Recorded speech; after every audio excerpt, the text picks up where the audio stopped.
1945년 3월 10일 일본 도쿄 상공에 미군 폭격기들이 나타났습니다. 바로 도쿄 대공습이 시작된 것입니다. 폭격기들은 2시간 동안 도쿄에 소위탄 1,700여 톤을 퍼부었는데요.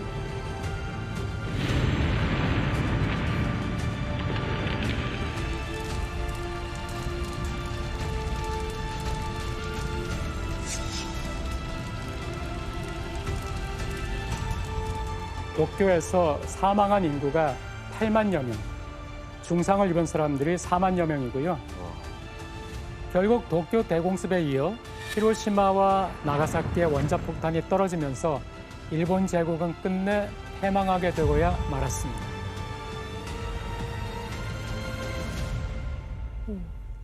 그리고 이제 태평양 전쟁에서 승리한 미군이 도쿄에 주둔하죠. 그러면서 패전국 일본에 대한 처리 정책을 세우기 시작합니다. 당시 미 국무부의 계획을 혜성 씨가 한번 읽어주세요. 네. 일본 군사력의 경제적 기반은 파괴되어야 하며 재건하도록 허락해서는 안 된다. 다시 못 일어나게 해야 된다는 얘기네요. 네, 그렇습니다. 네, 그런 얘기죠. 마침 도쿄 대공습으로 일본의 주요 생산시설은 파괴됐고 원료 공급, 수입까지 끊기면서 생필품도 부족해졌습니다. 생필품이 부족하니까 물가는 3, 4년 사이에 80배까지도 뛰었어요. 당시 이런 계획을 주도한 인물이 누구였을까?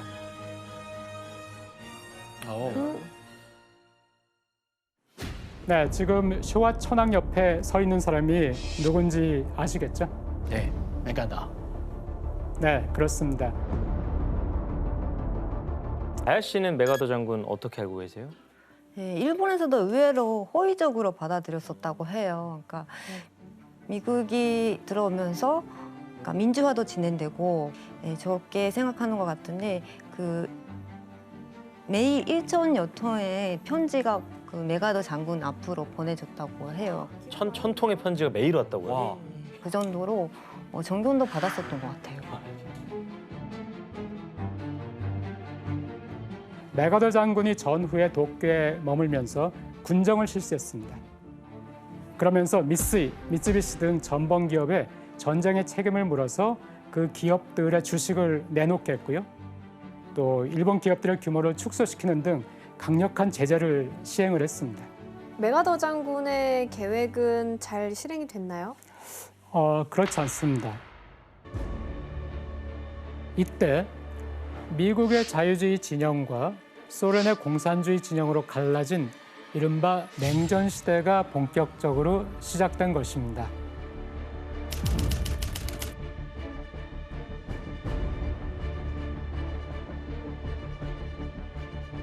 또 공산주의 진영에서는 소비엣 유니언, 소련을 중심으로 해서 동유럽까지 포함해서 또 하나의 축이 만들어졌고 미국이 여기에 대항해서 이제 자본주의 국가들의 연대를 추진을 한 것이죠. 네. 그래서 그러니까 미국으로서는 이 아시아에서 공산주의가 더 이상 확대되지 않도록 하는 것이 필요하겠다.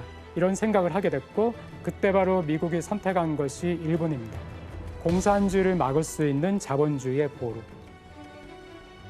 그래서 일본을 확실한 자본주의 체제의 일원으로 만들기 위해서 그동안 외면했던 일본 경제의 부흥을 지원하는 쪽으로 방침을 바꿉니다. 이런 문제들을 해결할 수 있는 사건이 생겼습니다.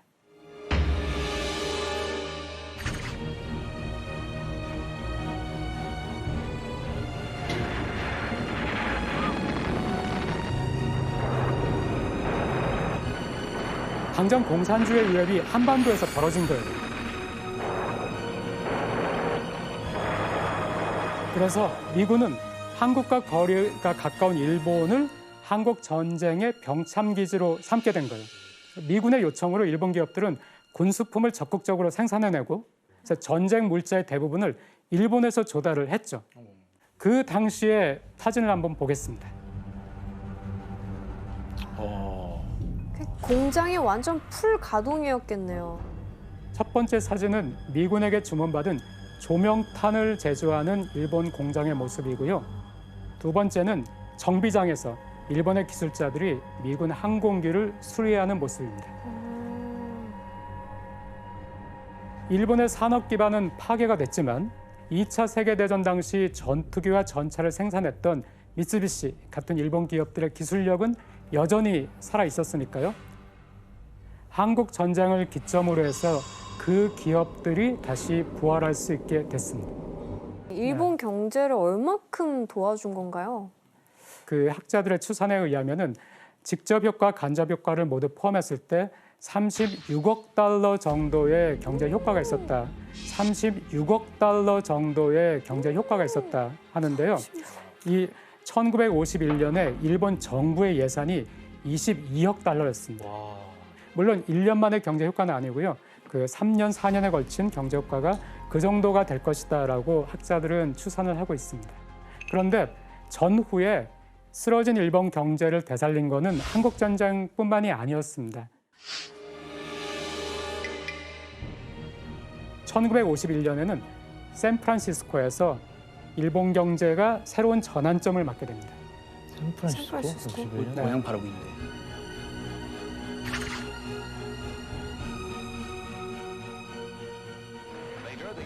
(1951년) 2차 세계대전의 패전국인 일본과 승전국인 연합국들 사이에 평화협약을 맺는 모습입니다.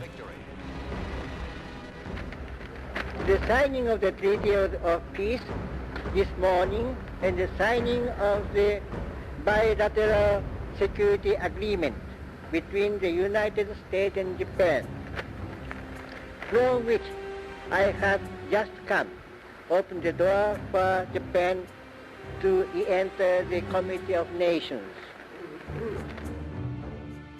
굉장히 우호적인 관계로 바뀌었네요. 그때 미국이 일본과 미일 안전보장 조약을 맺어서 미군을 계속 일본에 주둔시키겠다. 그렇게 했습니다. 그렇게 되면은 일본은 미군의 보호 아래 국가 안정을 보장받게 되죠. 자, 그러면은 일본 입장에서는 국방비나 안보에 쏟을 돈을 줄이게 되죠.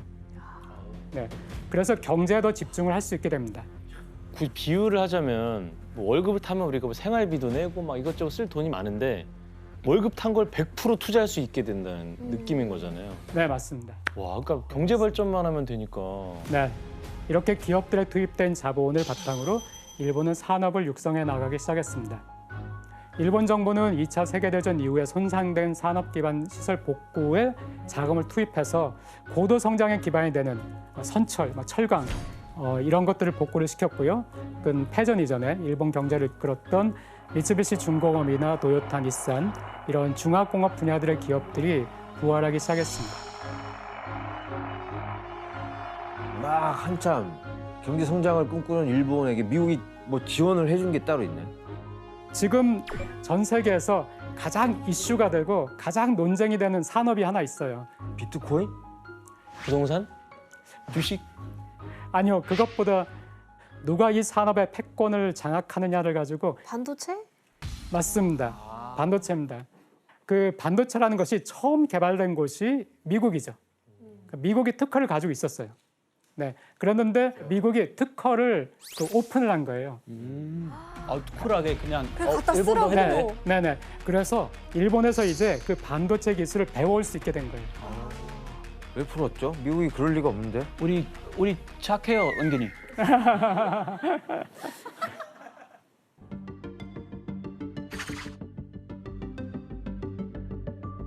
이렇게 미국의 반도체 기술을 도입한 일본 기업들이 첨단 전자제품을 만들어내면서 전자제품 산업 붐을 이끌어냈습니다. 미국에서 도입한 반도체 기술로 일본은 흑백 TV, 냉장고, 세탁기를 만들어 보급하기 시작했습니다. 그리고 그때는 일본의 그 엔화가 값이 쌌어요. 그러니까 굉장히 기술은 좋은데, 기술력은 좋은데 물건은 잘 만들었는데 미국 시장에 가니까 너무 싼 거예요. 가격 경쟁력이 있었구나 또. 이거 불티나게 팔렸겠네요, 저건 진짜. 네, 그렇죠. 싸니까. 그래서 일본 정부 역시 반도체 관련 기업들에게 금융 지원을 적극적으로 했습니다.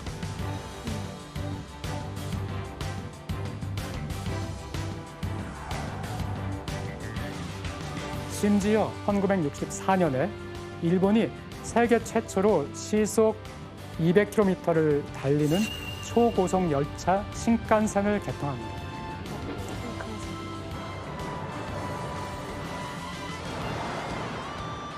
그리고 또 도쿄 올림픽까지 치르죠. 그래서 일본이 부활했다는 것을 이제 알리게 되는 것이죠.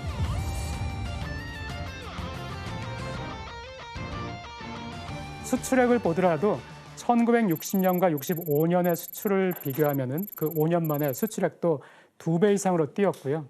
아, 네. 초고속 성장이네요. 초고속 성장을 했습니다. 아, 승승장구. 신칸센 같네요. 그렇죠. 네. 그래서 68년이 되면은 일본이 드디어 세계 그 경제 규모에서 2위가 돼요. 넘버 투.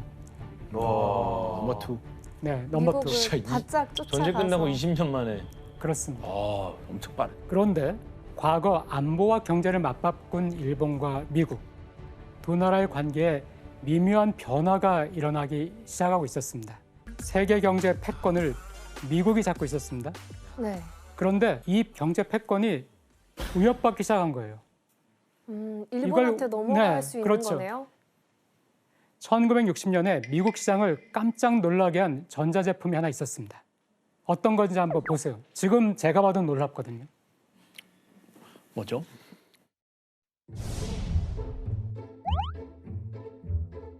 아, 뭐지? 그러니까요. 라디오처럼 보이기도 하고 카메라처럼 보이기도 하고 전등처럼 보이기도 하고요. 라디오? 라디오인가? 포터블 라디오인가? 아니야, 아니야. 아, 블루투스 스피커네. 저게 어디가 스피커예요? 바로 일본의 전자제품 회사였던 소니에서 나온 세계 최초의 휴대용 TV. TV야? 포터블 TV. 네. 우와, 그거 있었어요? 여기 보면 세계에서 가장 가볍다고 써 있네요. 기술력이 어마어마했나 봐요. 가격이 상당했을 거. 써있네요. 250불이네. 엄청난 돈이네요. 아, 저거 들고 다니면서 본 거예요? 네. 아, 저 음악 듣는 줄 알았어요. 그 TV예요? 당시의 전자제품 시장은 더 작게, 더 가볍게, 더 혁신적으로 만드느냐 싸움이었거든요. 당시 소니는 미국의 반도체 특허 기술을 도입해서 8인치의 작은 휴대용 TV를 세계 최초로 출시를 했습니다. 이 TV는 몇 달 만에 400만 대 이상이 팔렸습니다. 소니는 여기서 멈추지 않고 1968년에는 독자적인 기술로 만든 컬러 TV까지 출시를 했습니다. 아, 컬러 TV. 그리고 1979년에는 손바닥만한 휴대용 카세트 플레이어인 워크맨. 워크맨. 아, 워크맨. 워크맨 세대. 분이었죠. 다들 들고 다녔죠.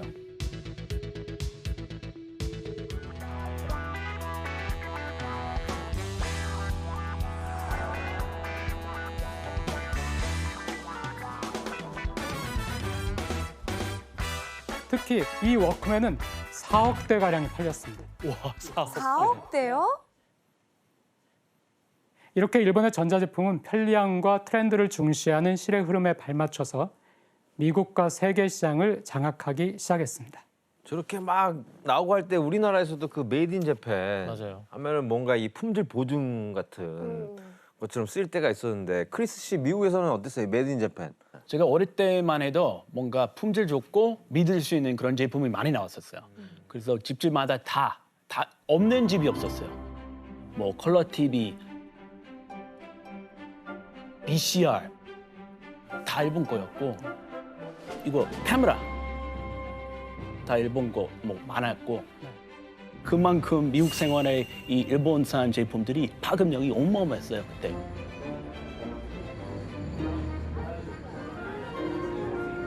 하지만 결정적으로 미국 시장을 일본 제품이 장악할 거라는 위기의식을 촉발한 것은 따로 또 있습니다. 그게 뭐였지? 1970년대에 전 세계 경제를 강타한 위기가 있었죠. 70년대 초에. 오일 쇼크. 바로 그렇습니다. 오일 쇼크.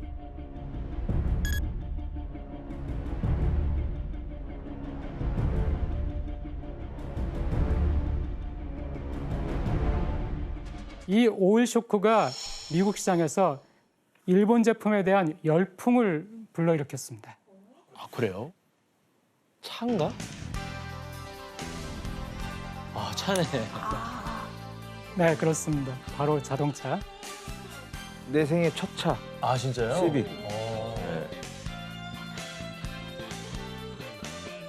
What you don't spend on gas, you can spend on other things. The better your gas mileage, the less you'll spend on gas per year.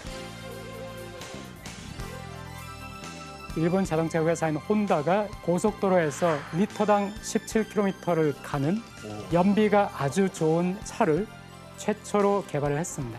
이제 기름값이 비싸지는데 저 차 사면은 기름 걱정 안 하고 탈 수 있겠네 이런 생각 들겠네요. 그렇죠. 오일 쇼크 이전까지만 해도 미국 차들은 컸죠.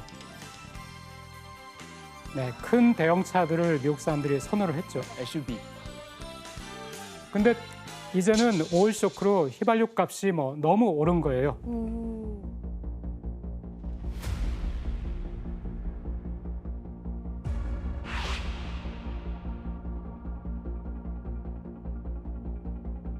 그러자 연비가 좋고 경제적인 일본의 소형차에 미국 사람들이 열광하기 시작한 겁니다.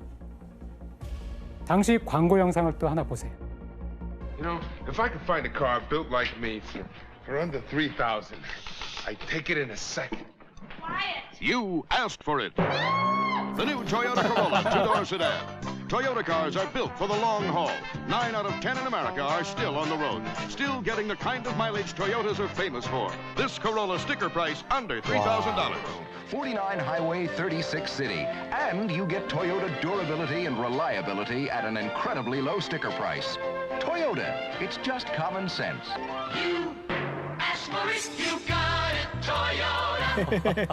굉장히 경쾌하다. 헐, 가격도 싸고 연비도 좋고.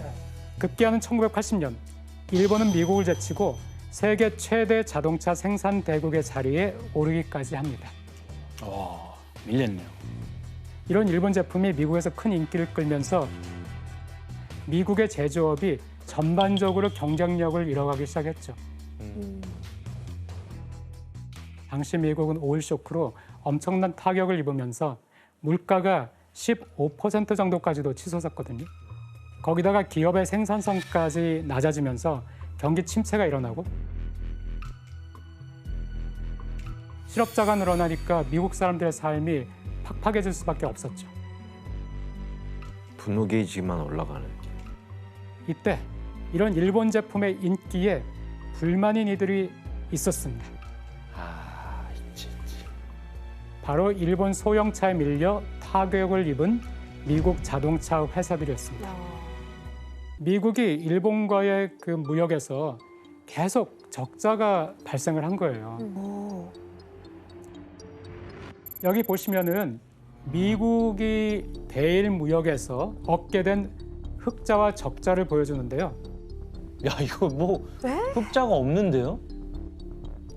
1964년까지는 미국이 흑자였습니다. 그랬는데 1965년에 그게 역전되면서 어느 순간부터 미국의 적자가 엄청나게 뛰죠. 계속해서 무역 적자가 이렇게 늘어나니까 자국 내 정책만으로는 이거 안 되겠다. 그래서 미국은 1985년도에 한 가지 카드를 꺼내들었습니다. 그리고 이것이 그 유명한 플라자 합의의 시작입니다.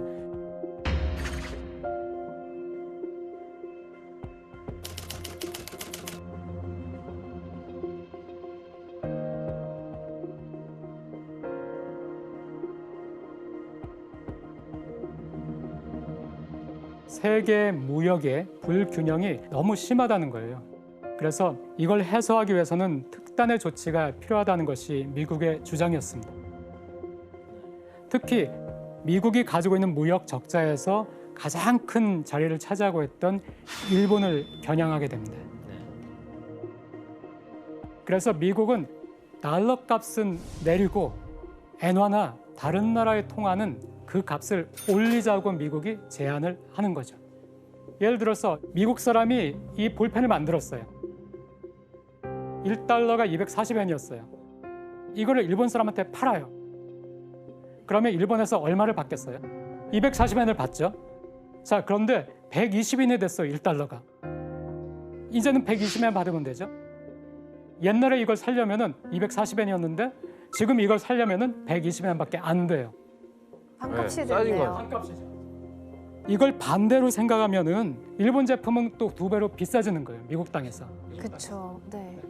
결국 미국이 노린 거는 일본 물건을 향한 미국인들의 지갑은 닫게 만든다. 일본 너무 비싸. 그리고 일본 사람들의 지갑은 열게 한다. 미국 제품 이제 반값이네. 네, 이렇게 하는 것이었습니다. 근데 사실 이게 어떻게 보면 일방적인 이런 방침인데 일본은 어떻게 반응을 했어요? 어땠을 것 같아요? 항의하지 않았을까요? 못하겠다고. 왜 그래야 되죠라고 할 것 같은데.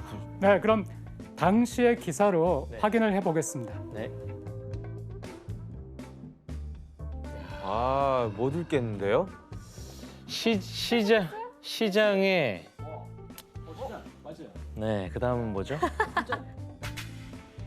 ドル高修正協調強化市場に積極介入日本は内需拡大 일본은 이 제안을 받아들였습니다. 그래서 미국의 바람대로 1987년 2월에는 1달러가 150엔까지 달러 값이 떨어졌습니다. 그렇다면 대체 일본은 왜 자신들이 손해를 보는 이런 선택을 했을까요? 나름 그냥 자신 있었던 것 같은데. 그렇게 해도 우리께 더 팔려. 미국이 큰 조건 걸었을 것 같아요. 큰 조건. 한 가지는 아니겠죠. 그중에 좀 큰 걸로 미국의 압력이 또 상당했습니다. 예를 들어서 관세를 높이겠다. 일본 제품에 대해서.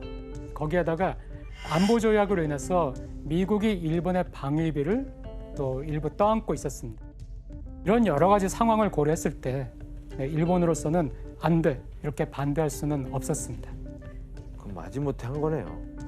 교수님, 그러면 이 플라자 합의는 효과가 있었나요? 그 무역 격차가 해결됐나요? 그게 놀랍게도 큰 효과가 없었어요. 왜요? 그래요? 이미 미국 사람들이 일본 제품에 너무 적응이 돼 버린 거예요. 그러니까 일본 제품에 대한 구매 열풍이 쉽사리 꺼지지를 않았어요. 빠졌구나. 그럼 여기서 포기하진 않을 텐데 미국이 이대로. 포기할 리가 없죠. 결국 미국은 플라자 합의 이후 2년 뒤 다시 새로운 합의를 이끌어냅니다.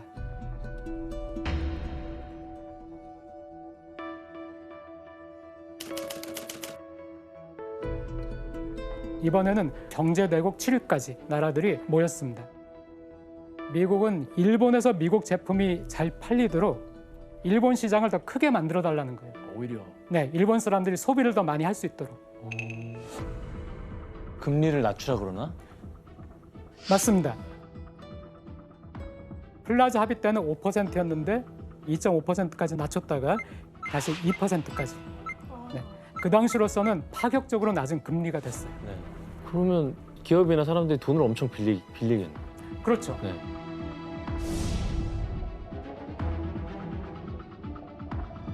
Japan, too, could help right the imbalance in the world economy by righting the imbalance in its own economy.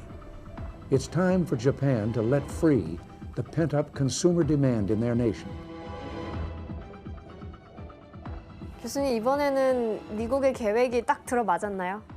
이번엔 드디어 미국의 바람대로 미국의 무역 적자도 줄기 시작했습니다. 그런데 이 협약으로 이득을 본 것은 미국뿐만이 아닙니다. 낮은 금리로 시장에 어마어마하게 돈이 풀리면서 일본 경제도 유례없는 활기를 띠게 된 거예요. 대호황이구나. 시중에 돈이 많아지니까. 결국 잃어버린 20년을 예고하는 버블 경제 시대가 이때 열리게 됩니다.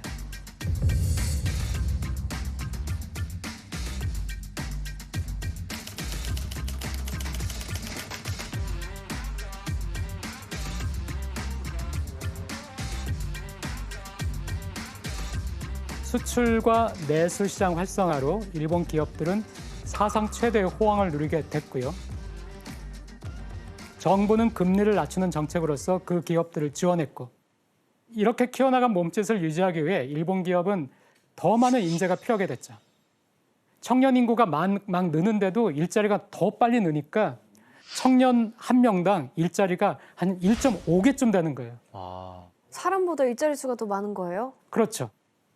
여기서 또 문제를 하나 낼게요. 뭐야? 버블 시대 일본 회사는 신입 직원이 입사하기도 전 하와이 등으로 장기 여행을 보내주기도 했는데요. 그 이유는 무엇일까요? 와, 하와이. 근데 이거 좀 쉽지 않나요?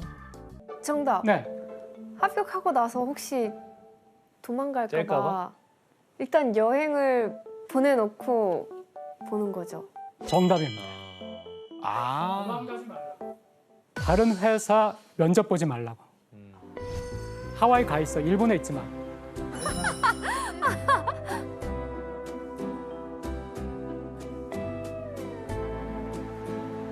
세상에 공짜는 없는 거예요. 그렇죠. 네. 그러니까 저렇게 모셔가려고 할 정도면 사실 그러네. 극진히 모셔가는 거네요. 취업문이 활짝 열렸던 버블 경제 시기에는 기업들이 인재를 데려가기 위한 경쟁이 굉장히 치열했습니다. 들은 얘기인데 그냥 면접만 봐도 돈 줬다고 그러던데요. 어떻게 하세요? 와. 네, 맞습니다. 네, 교통비를 줘야 돼가지고 만 엔에서 한 5만 엔 정도를 줬다고 해요. 면접 보러 오면. 10만 원에서 50만 원을? 그렇죠. 취직 안 하고 면접만 보러 그런 다녀도 데들도 있었어요. 심지어는 면접을 보러 온 사람들을 고급 술집에 데려가서 값비싼 술을 사주면서 우리 회사 들어와. 이렇게 하는 회사들도 있었습니다.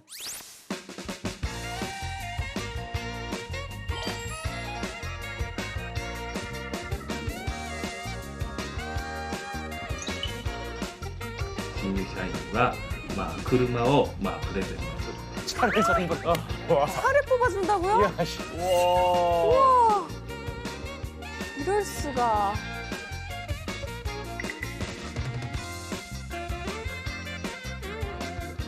あなたと約束をしたよな。内定すれば絶対逃げないと。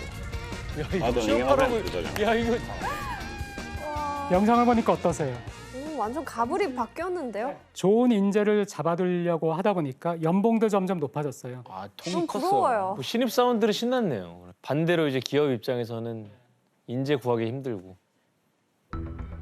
하지만은 낮은 금리로 시작된 내수 시장의 확대가 결국에는 일본의 도구로 작용을 하게 됩니다. 그렇지.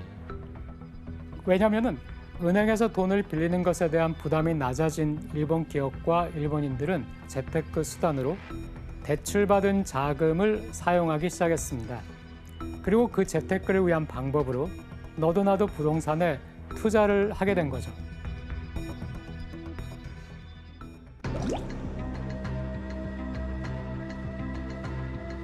금리가 낮으니까 이제 낮은 금리로 2% 정도, 3% 정도로 대출을 받아서 이걸로 부동산을 사두면은 부동산 가격은 10%, 20%씩 뛰니까.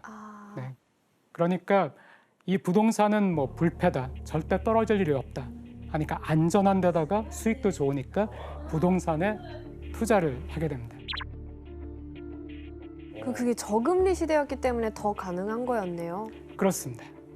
그러면은 부동산을 살 때 어느 땅에 가장 먼저 투자를 하려고 하겠나요? 도쿄죠 뭐. 그렇죠. 아, 수도권. 네. 도쿄의 땅값부터가 천정부지로 뛰기 시작했습니다. 얼마나 올랐는지 한번 보시겠습니다. 네.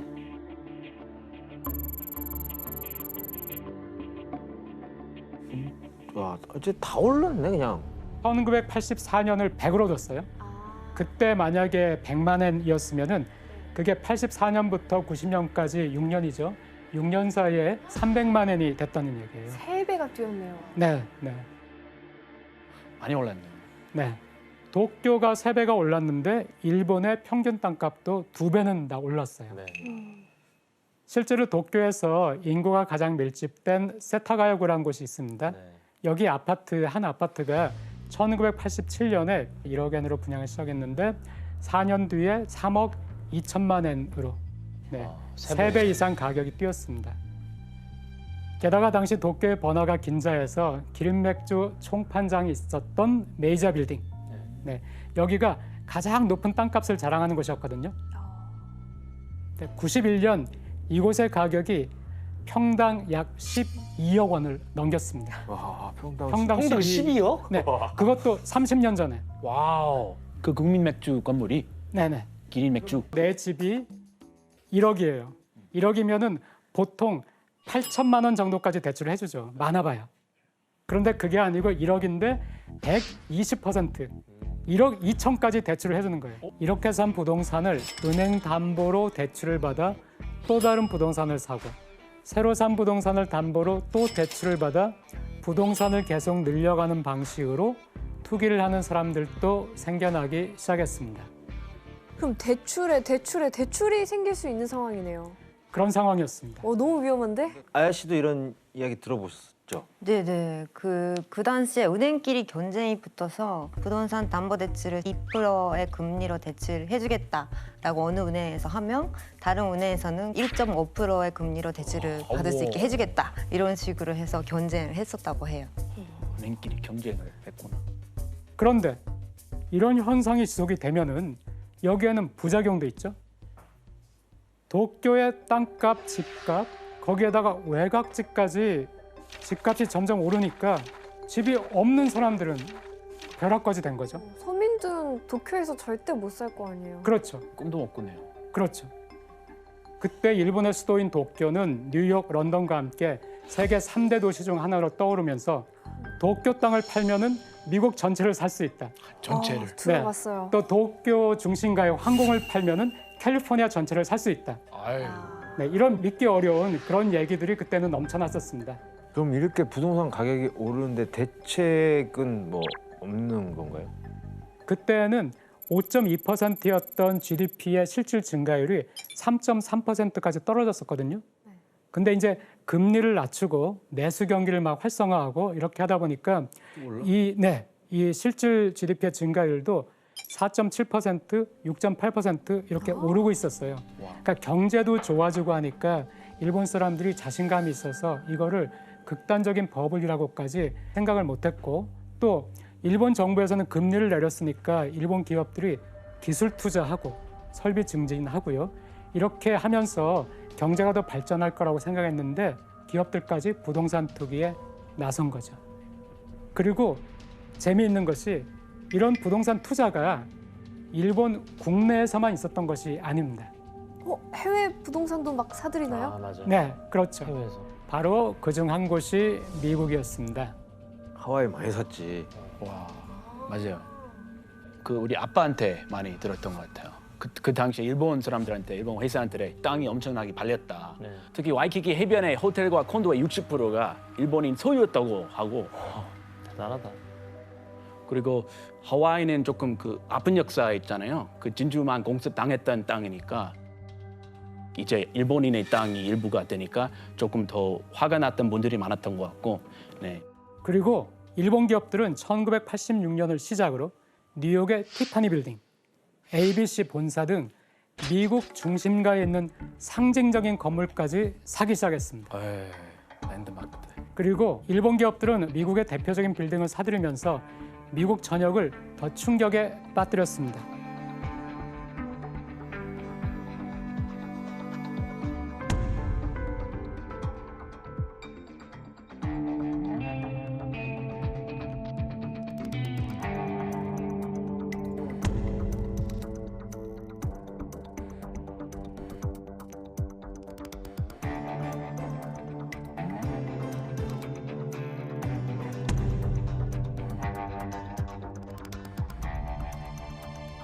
당시 넘쳐나는 돈을 주체할 수 없었던 일본 버블 경제는 이렇게 해외까지 뻗어나간 거예요.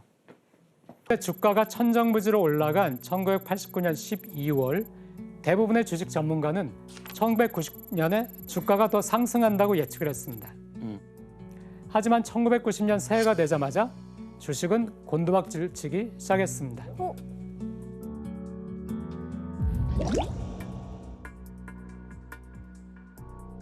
이때 이거 위험한 거 아닌가 하고 생각하기 시작하는 기업과 투자가들과 일반 사람들이 생기게 돼요. 그래서 이 사람들이 아우 됐어, 이 정도 돈 벌었으면 됐어, 나는 여기서 팔겠어 하는 사람들이 생겼는데 여기서 팔겠어 하는 사람들이 점점 대세가 되면서 주가가 곤두박질을 치기 시작했습니다. 1989년 12월에 정점을 찍었죠. 그 뒤부터 무섭게 떨어지죠. 와. 2만 이하로 떨어진 다음에서야 거기서부터 이제 횡보를 하죠. 근데 더 이상 올라가지를 못하고 있습니다. 이게 바로 버블 붕괴의 시작이었습니다. 89년 12월. 근데 이게 진짜 그냥 나 팔아야지 하는 사람들이 많아지는 이런 심리 때문에 이렇게 갑자기 무너질 수도 있는 거예요. 네, 그렇습니다.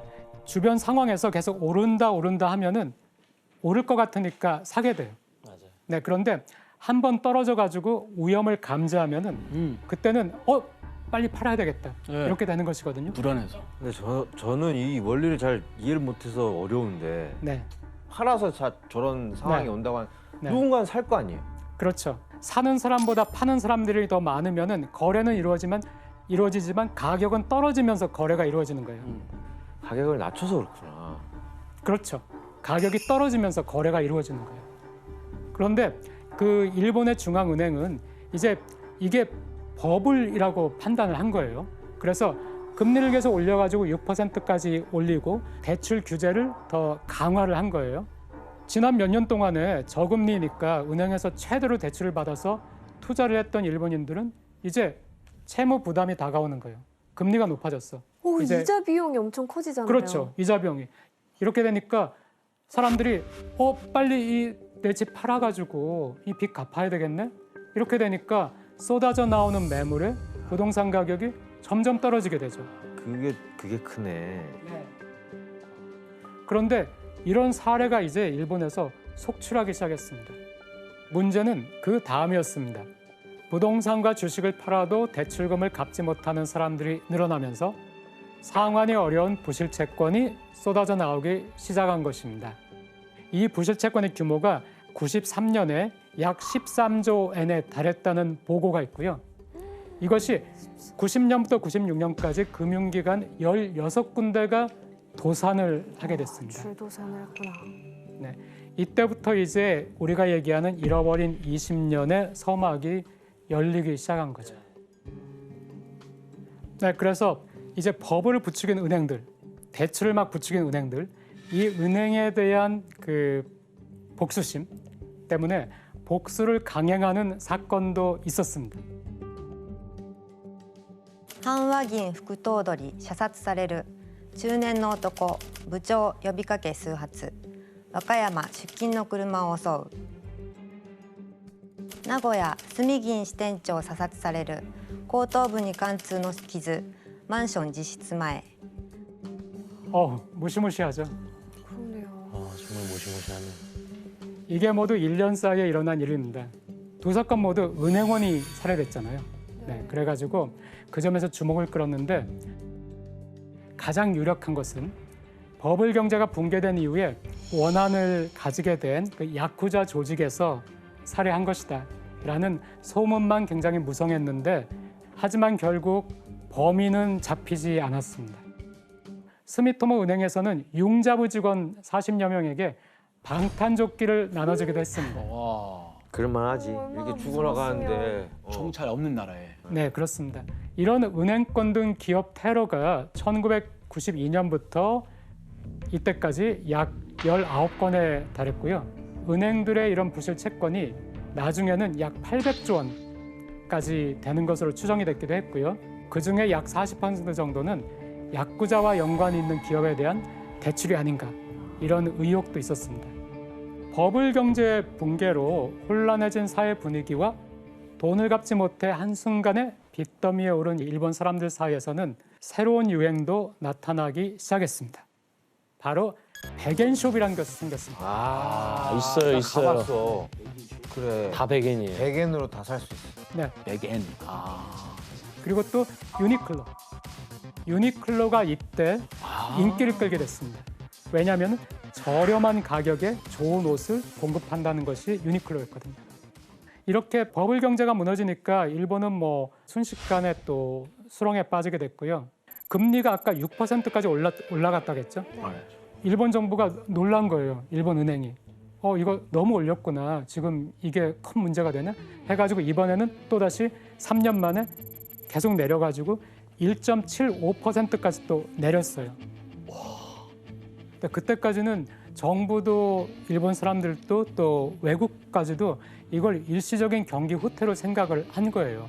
이게 20년까지 갈 거라고는 생각을 못했죠. 네. 근데 이때 예상치 못한 사건이 일어났습니다. 그는 1980년대 말에 세계 5위의 국제적인 항구였어요.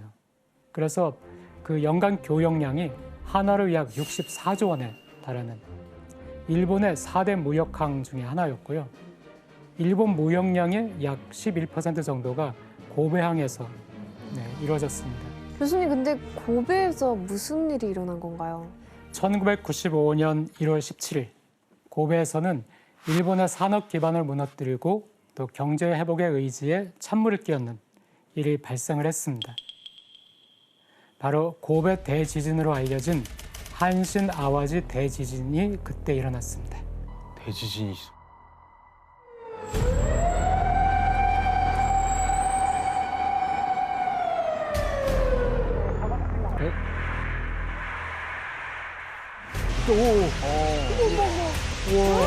오 마이 갓.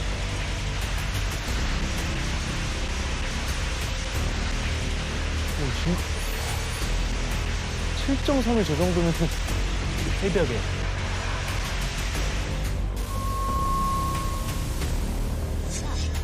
와, 초토화 됐다. 전쟁 일어난 것도 좀 좋겠네.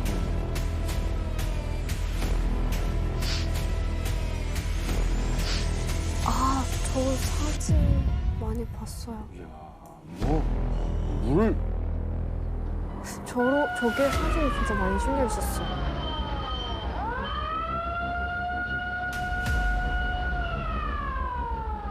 와, 그래서 인명피해도 진짜 많았겠다. 모르겠네요. 네, 정말 무섭죠. 보기만 해도 무섭죠. 땅이 여기저기 갈라져서 고층 빌딩들이 붕괴가 됐고요. 고베와 오사카를 잇는 한신 고속도로의 철근이 부러지듯이 꺾여버리고 말았습니다. 단 20초 동안에 일어난 지진인데 이걸로 도로와 건물이 순식간에 파괴되면서 6,434명의 사망자가 발생했고요. 43,792명의 부상자가 또 발생을 했습니다. 전쟁과 같네요, 거의. 네.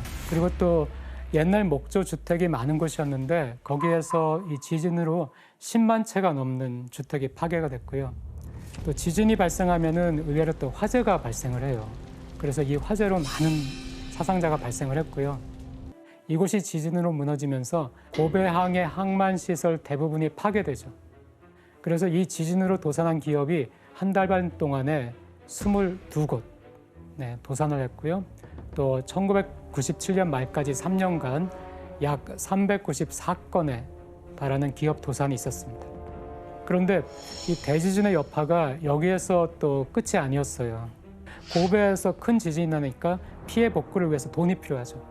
그 돈들을 외국에서 들여오면서 다시 또 외국에서 달러가 일본으로 들어오니까 엔화가 또 비싸졌죠. 지금 그렇지 않아도 일본 경제가 힘든데 수출이라도 많이 해야 되는데 또 일시적인 엔고 현상까지 발생하고.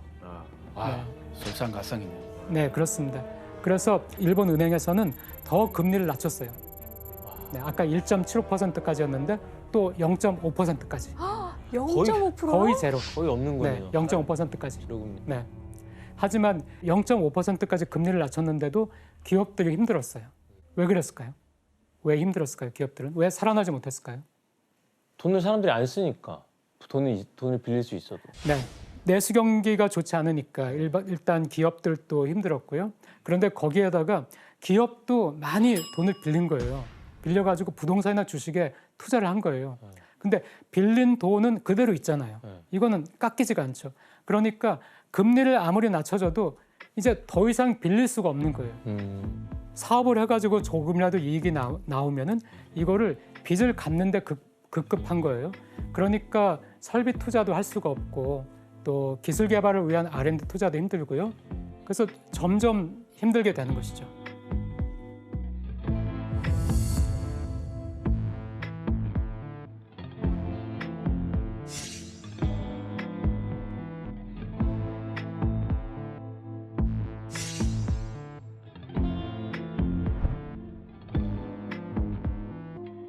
그리고 또 한신 아와지 대지진 2년 후에는 또 다른 위기가 왔는데요. IMF. 그렇죠. 우리나라에서. 네, 그렇죠. 이게 또 아시아를 강타하잖아요. 홍콩 증시 폭락 등 동남아 금융 위기의 파문으로 다시 흔들리고 있습니다. 외국인 투자자들이 연일 주식을 내다 팔면서 주가가 곤두박질치고 있습니다. 단 10분 만에 20포인트 가까이 떨어진 주가는 개장과 동시에 폭락하고 있습니다. 실제로 외국인들은 우리 증시에서 지난달 3천억 원어치의 주식을 판 데 이어 이달 들어서도 오늘까지 5,800억 원어치를 팔았습니다. 미국으로부터 시작된 호화 위기가 필리핀과 인도네시아 아시아를 강타한 그 외환 위기가 발생하니까 이것도 역시 일본 기업들에게 안 좋은 일이죠. 가장 충격적인 소식은 일본 4대 증권사 중 하나인 야마이치 증권이 폐업을 결정합니다. 証券の一角を占めていた山一証券は事実上倒産し、100年の歴史の幕を閉じることになります。私らが悪いんです。詐欺は悪くございません。一人でも二人でも皆さんが力を貸していただいて再就職できるように。짜증배요.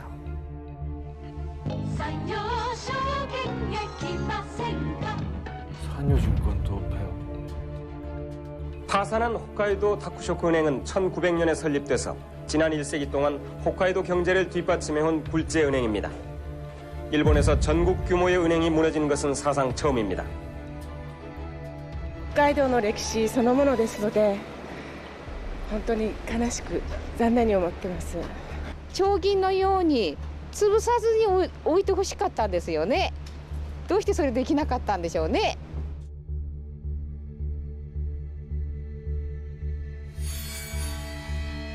절망적인. 그 회견이 한국에서도 굉장히 화제가 됐었어요. 이 은행은 대출을 회수하지 못하게 되니까 그 대출을 갚지 못하는 기업들에게 또다시 돈을 빌려줘요. 아이고. 왜냐하면은 이 기업이 완전히 망해버리면은 아예 완전히 못 갚는 거예요. 그러니까 신랄 같은 희망을 가지고 이제 죽어가는 기업들에게 대출을 해주니까 점점 그 부실 채권의 규모는 커지는 거예요. 그러니까 이것들이 점점점 커지니까 견디지 못한 그 금융권이 98년과 99년 이 두 해에 89개. 그래가지고 1990년부터 2000년까지 10년이죠. 일본 금융기관이 142개의 금융기관이 도산을 했습니다. 그렇게나 많이. 네. 근데 이 시기가 바로 일본 기업들의 도산이 가장 많았던 때입니다. 특히 98년에는 일본 내 도산한 회사가 19,171개 회사가 도산을 했어요. 그래서 일본 역사에서 사상 최대. 그리고 개인 파산 건수 역시 전후에 처음으로 10만 건을 돌파를 합니다.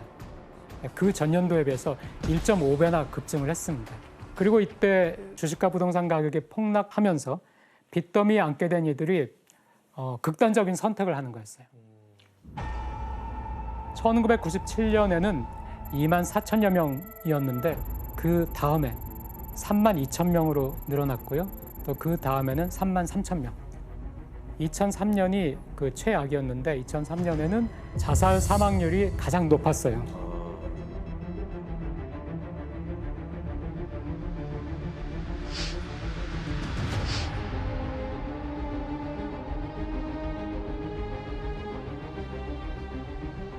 그런데 문제가 이것뿐만이 아니었습니다. 혼란해진 사회 분위기 속에서 일본 소녀들의 원조 교제 문제까지 그 사회 전면에 드러나기 시작을 했습니다. 네, 그 당시에는 최신형 그 휴대폰이라든가 명품 가방 이런 것이 많이 유행을 했죠. 그 버블계 영향으로 그 유행이 남아 있었어요. 그러니까 그런 것 때문에 원조 교제까지 미디어를 많이 장식하던 때이기도 했습니다. 당시 일본은 경기 침체가 계속되면서 새로운 문제점들이 또 나타나고 있었습니다. 우리는 태어나서 계속 물가가 오르는 세계에 살고 있습니다. 근데 이때 일본에서는 물가가 떨어지는 거예요. 아, 그럼 기업들이 타격이 크겠네요. 그렇죠. 그래서 투자를 안 하게 되니까 일본 기업들의 경쟁력이 떨어지는 거예요. 하지만은 이때 또 미국에서는 그 당시를 생각해 보세요. 90년대. 미국에서는 새로운 IT 기업, 마이크로소프트, 애플 아마존, 그렇죠. 이것들이 막 이제 크고 있었죠. 소니는 삼성과 LG가 시장을 잠식해 나가는데 계속 적자만 낸 거예요. TV 부문에서 소니가요. 이렇게 수익이 점점 감소하니까 기업의 생산도 고용도 위축될 수밖에 없죠. 그리고 직장인들은 고용이 불안하니까 다시 또 지갑을 닫게 되죠. 또 아시아 외환 위기가 터질 때쯤 그때부터 청년층의 인구가 감소합니다. 이 인구가 가장 소비를 하는 인구거든요. 그러니까 내수 시장은 더 줄어드는 거예요. 바로 저성장 저물가의 디플레이션 시대가 시작이 된 겁니다.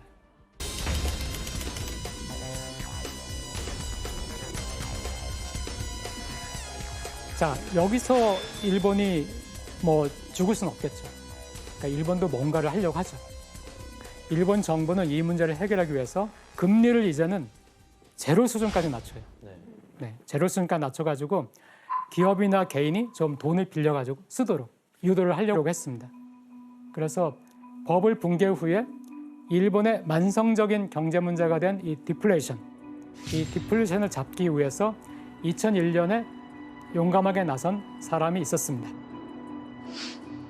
그 사람이 바로 일본의 87, 88, 89대 총리인 고이즈미 주니치로. 고이즈미 총리는 개혁 없이 성장 없다라고 주장을 했습니다.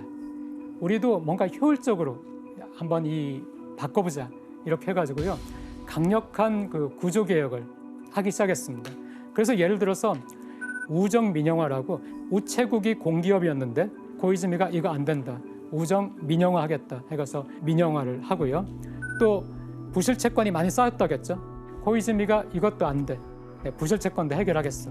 그래서 이거를 정부가 차라리 사가는 거예요. 부실 채권들을. 그리고 대출도 이제 죽어가는 기업에 더 이상 대출은 안 돼. 이런 식으로. 또 일본 은행이 세계 최초로 2001년에 양적 완화라는 걸 시작해요. 아.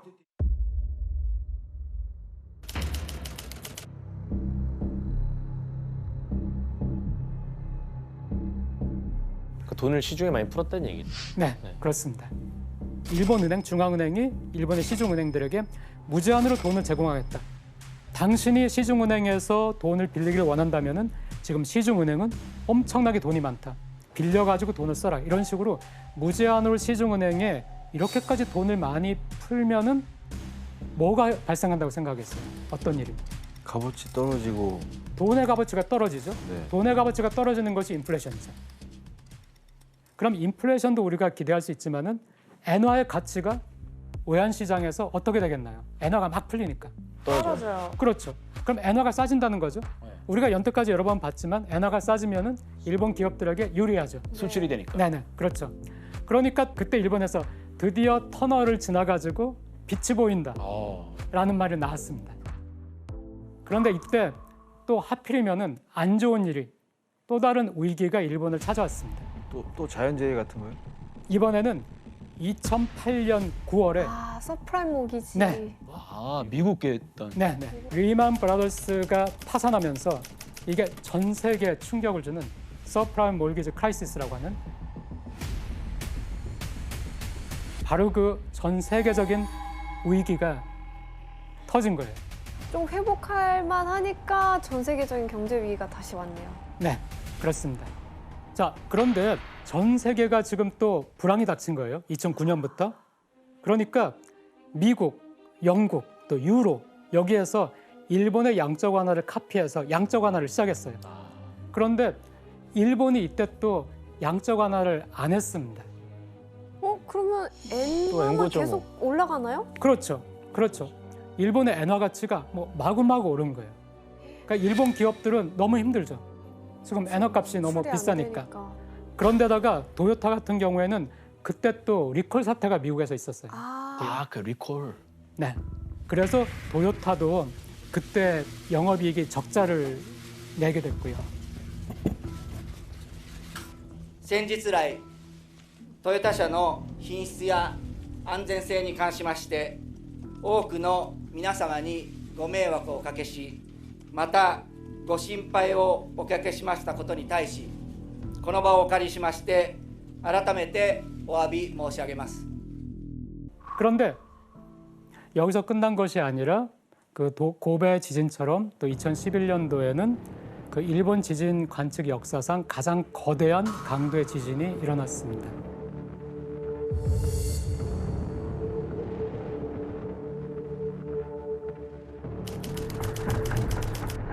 그때보다 더 큰 9.0이네? 이게 뭐야? 이거 진짜 무서웠겠다.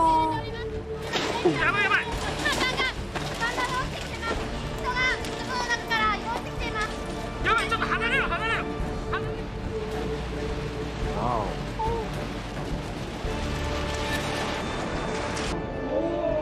이 쓰나미였잖아요. 처음 들어오는 거 같아.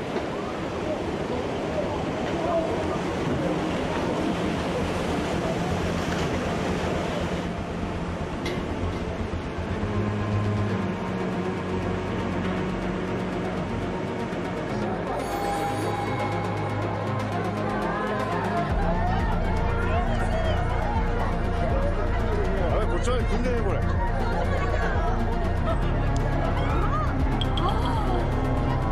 와, 저게 진짜 상황.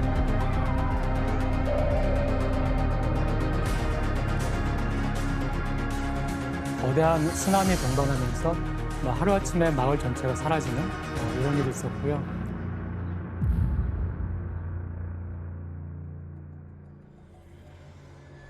완전 살.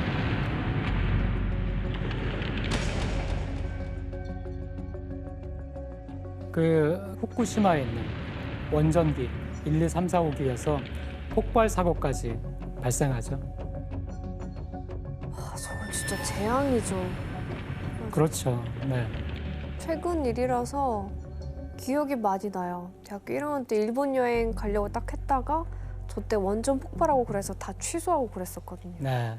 저는 그 당시 아사히신문에 있어서 피해 지역도 취재하러 다녔었는데 이건 뭐 나라가 망하는 거 아닌가 싶을 정도로 정말 그렇게 생각 들었을 것 같아요. 네, 네. 그러니까 일본 사회가 뭐 그때 굉장히 큰 충격을 받았습니다.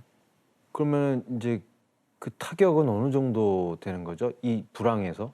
특히 이 지진으로 전력시설, 뭐 철도, 도로, 뭐 이런 주요 기관 시설이 파괴되면서 물류 운송도 차질을 빚게 된 거예요.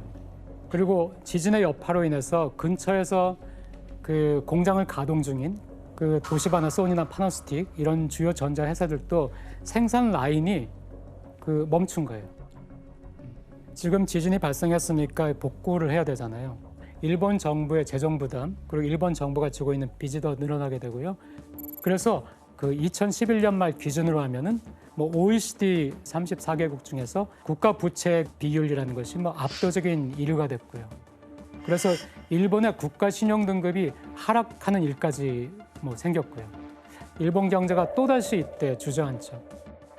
실업률 막 높아지고 기업 도산하고 이러니까 사람들이 또다시 지갑을 열지 않고 사지를 않는 거예요. 그러니까 또 물가도 떨어지는 거예요. 다시 디플레이션이 와버린 거예요.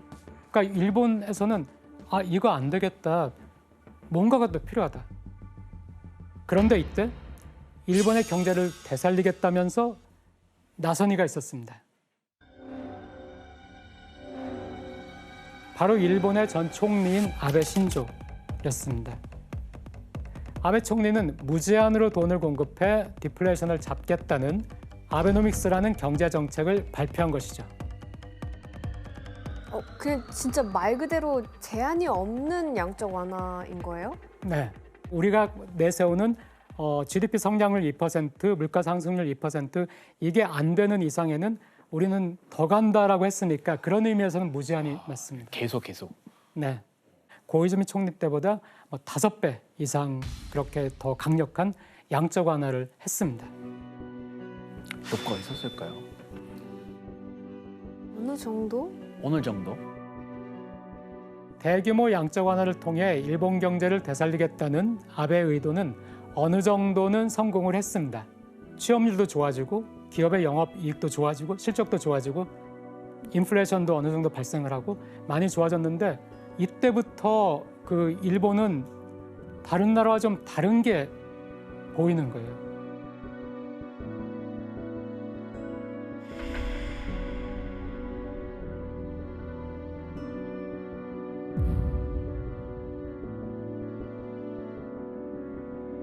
이제 일본인들도 많은 거를 깨닫게 됐어요. 일본이 90년대 중반부터 젊은이의 인구가 줄기 시작했다겠죠.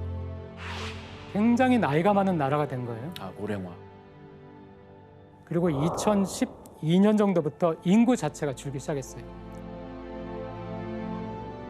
그러니까 일본이 굉장히 고령화된 사회, 조금만 샥이 와도 지갑을 닫게 되는 뭉치려드는. 네, 그런 사회가 돼버린 것이고요. 그다음에 또 우리가 뭐가 문제일까? 지난 잃어버린 20년, 1990년, 91년 버블이 붕괴되고 2009년 그 리만 샥이 있을 때까지, 2011년 동일본 대지진이 있을 때까지 그 20년 동안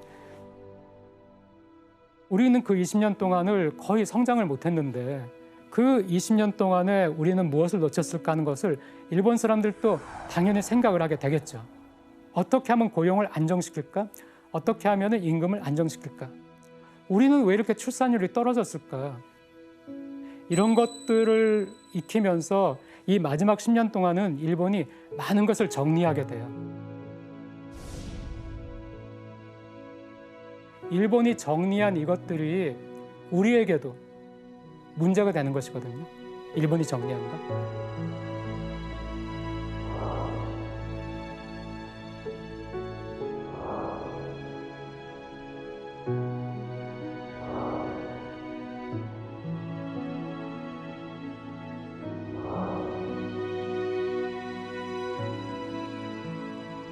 한국은 20년이고 10년이고 5년이고 잃어버릴 필요가 없이 그 교훈을 지금 우리가 가져오면은 우리는 지금부터 한국 사회를 또 새롭게 꾸밀 수가 있죠. 네, 그래서 일본의 잃어버린 20년을 우리가 공부하는 그 의미가 바로 여기에 있다고 생각합니다.